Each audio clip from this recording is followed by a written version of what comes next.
திருப்பாடல்கள் அதிகாரம் 39. மானிட வாழ்க்கையின் நிலையாமை. நான் என் நாவினால் பாவம் செய்யாத வண்ணம் என் நடைமுறைகளை காத்து கொள்வேன். பொல்லார் என் முன் நிற்கும் வரையில் என் வாய்க்கு பூட்டு போட்டு காத்து கொள்வேன் என்று சொன்னேன். நான் ஊமையைப் போல் பேசாது இருந்தேன். நலமானதை கூட பேசாமல் அமைதியாயிருந்தேன். என் வேதனையோ பெருகிற்று. என் உள்ளம் என்னுள் எரியத் தொடங்கிற்று. நான் சிந்தனையில் ஆழ்ந்தபோது நெருப்பு மூண்டது. அப்பொழுது என் நா பேசியதாவது: ஆண்டவரே, என் முடிவு பற்றியும் என் வாழ்நாளின் அளவு பற்றியும் எனக்கு அறிவுறுத்தும். அப்போது நான் எத்துணை நிலையற்றவன் என உணர்ந்து கொள்வேன். என் வாழ்நாளை சில விரற்கடை அளவாக்கினீர். என் ஆயுட்காலம் உமது பார்வையில் ஒன்றுமில்லை.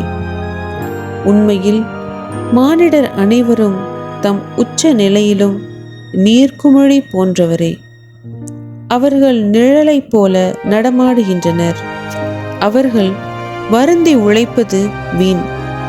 அவர்கள் சேமித்து வைக்கின்றனர், ஆனால் அதை அனுபவிப்பது யாரென அறியார். என் தலைவரே, நான் இப்போது எதை எதிர்பார்க்கட்டும்? நான் உம்மையே நம்பியிருக்கின்றேன். என் குற்றங்கள் அனைத்து நின்றும் என்னை விடுவித்தருளும்.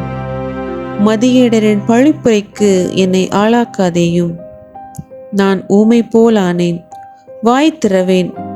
ஏனெனில் எனக்கு இந்நிலைமையை வருவித்தவர் நீரே. நீர் தந்த வாதையை என்னிடமிருந்து நீக்கிவிடும். உமது கை அடித்த அடிகளால் நான் அழிவுக்கு ஆளானேன். குற்றத்தின் பொருட்டு நீர் மனிதரை தண்டிக்கும் போது பூச்சி அரிப்பது போல் அவர்களுக்கு விருப்பமானவற்றை நீர் அளிக்கின்றீர். உண்மையில் மானிடர் அனைவரும் நீர்க்குமிழி போன்றவரே. ஆண்டவரே, என் விண்ணப்பத்தை கேட்டருளும். என்னுடைய மன்றாட்டுக்கு செவி சாய்த்தருளும். என் கண்ணீரை கண்டும் மௌனமாயிராதேயும். ஏனெனில் உமது முன்னிலையில் நான் ஓர் அந்நியன். என் மூதாதையர் போன்று நான் ஒரு நாடோடி. நான் பிரிந்து மறையும் முன்பு சற்றே மகிழ்ச்சி அடையும்படி உம் கொடிய பார்வையை என்னிடமிருந்து திருப்பிக் கொள்ளும்.